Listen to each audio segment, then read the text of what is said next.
Piyok ning hu ba yi anita Rao ne sien Thu kam kini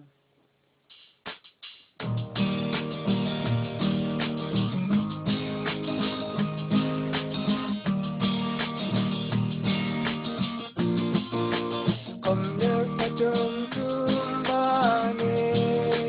Tim tu se tu ang kompana kwe Yesu apena kembawani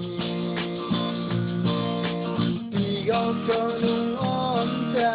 Pritayo Yesu mingo Jimi payam tu kudong nem tayo Kom nung atung tumbane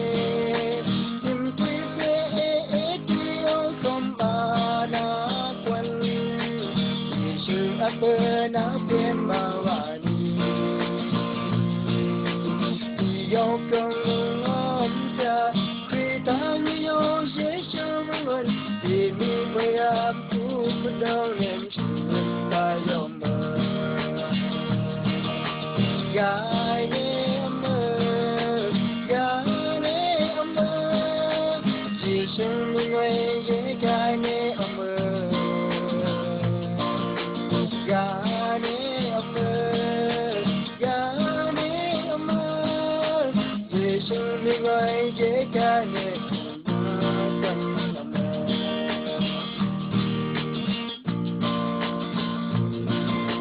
Kom ne atung tumbane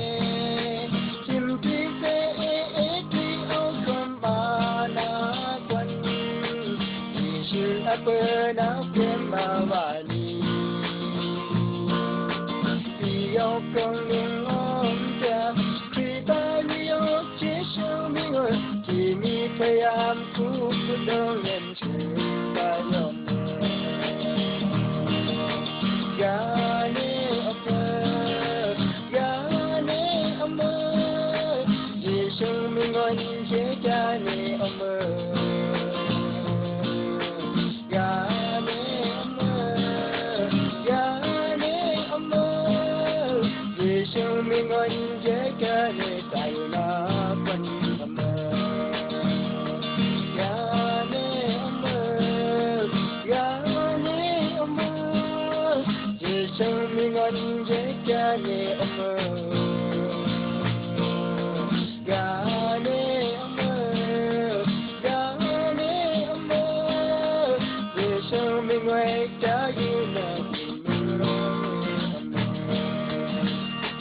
Yesu mingwe ye gane tayo na kwan amơ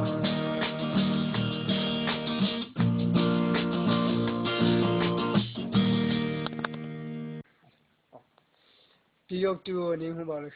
hu ba yi anita Rao ne sien Thu kam kini